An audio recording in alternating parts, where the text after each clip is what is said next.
கள்ளழகரை கருப்பன் காணவே இல்லை. அதே போல ஒரு சமயம் ராக்காச்சி மலைக்கு செல்லும் பொழுது இந்த மருதமுத்து என்ன பண்ணிறாருன்னா, அவமானப்பட்டார் இல்லையா, பழி வாங்கணும்னு நினைச்சு என்ன ஊனா கயிறுன்னு சொல்லுவோம். அப்போ அந்த மரத்துல தேனை எடுப்பதற்காக ஏறும் பொழுது இவர் என்ன பண்ணிறாருன்னா, அந்த கயிறை அறுத்து விட்டுறாரு. அப்ப மலையில இருக்கக்கூடிய ராக்காச்சி மேல இருந்து கீழே விழுகும் போது அண்ணா என்னை காப்பாத்துங்கன்னு சொல்றாங்க. காப்பாத்துங்கன்னு சொல்லி கீழே விழுந்து இறந்து விடுகிறாள். ராக்காட்சியினுடைய இறந்த உடல் கிடைக்கிறது. அதற்கு அருகிலேயே மருதமுத்துவினுடைய தலை மட்டும் கிடக்க, உடலை காணோம். எல்லாருக்கும் ஒரே ஆச்சரியம், யாரு இதை செஞ்சா, எப்படி இது நடந்துச்சு அப்படின்னு சொல்லி இது ஒரு பக்கம் நடக்குது. இதற்கு அடுத்து இன்னொரு பகுதியில என்ன நடக்குது அப்படின்னா, கள்ளழகரை அனுதினம் பூஜிக்கக்கூடிய அலங்கரிக்கக்கூடிய நாராயண பட்டர் இருக்கார் இல்லையா, அவருடைய மகள் பத்மா, அவ கருவுற்று இருக்கிறாள், நிறை மாத கர்ப்பிணியாக இருக்கிறாள். ஓரிரு நாட்களிலே குழந்தை பிறக்கக்கூடிய ஒரு சூழ்நிலை இருக்கு. நாராயண பட்டருக்கு மனசு கலக்கத்தோடைய இருக்காரு. டெய்லி தான் நம்ம அழகரை அலங்கரிச்சுக்கிட்டு இருக்கோம்.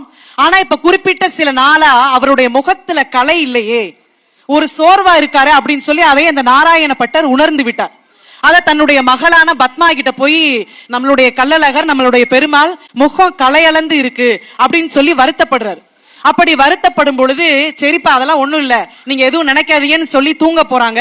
ஆனா நாராயண பட்டருக்கு தூக்கமே வரல. அப்படி புரண்டு படுத்து அதுக்கப்புறம் தூங்குறாரு.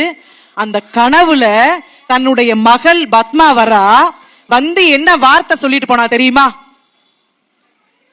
கருவில் இருக்கும் அழகனுக்கு 38 கண்கள்னு சொல்லிட்டு போயிட்டா. இவருக்கு ஒரே குழப்பம். காலையில எந்திரிச்ச மகள் கிட்ட இத பத்தி பேசுறாரு. அப்ப அவ சொல்றா, என்னன்னா கருவில் இருக்கக்கூடிய அழகன் என்ன, நீங்க ஏன்பா என்னுடைய குழந்தைய மட்டும் நினைக்கிறீங்க, நம்மளுடைய பெருமாளா கூட இருக்கலாம்ல, அதனால நீங்க குழம்பாதீங்க அப்படின்னு சொல்றா. அப்ப இத பத்தி என்ன செய்யறாருன்னா, அந்த நாராயண பட்டர் யோசிச்சுக்கிட்டே இருக்காரு.